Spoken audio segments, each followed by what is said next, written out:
Okay, இப்போ நம்ம என்ன ட்ரை பண்ண போகிறோம் அப்படின்னா, ஏர் ஃப்ரையரில் பூரி சுட்டால் எப்படி வருதுன்னு பார்க்க போகிறோம். ஒரு வீடியோவில் பார்த்தேன், பட் நம்மளும் ட்ரை பண்ணி பார்க்கலாமேன்னு ஒரு சின்ன ஆசை. ஓகே, நல்லா கொதிக்கிற தண்ணியில் பூரிக்கு எப்படி நம்ம திடமாக உருட்டுவோமோ அந்த மாதிரி உருட்டிட்டு நம்ம இதை எடுத்து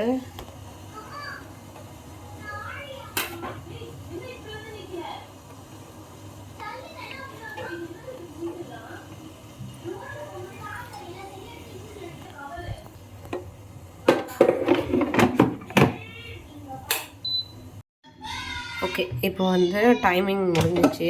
எப்படி வந்திருக்கு பார்ப்போம். அடடா, பூரி வரும்னு பார்த்தா இப்படி சுருண்டு கிடக்கு.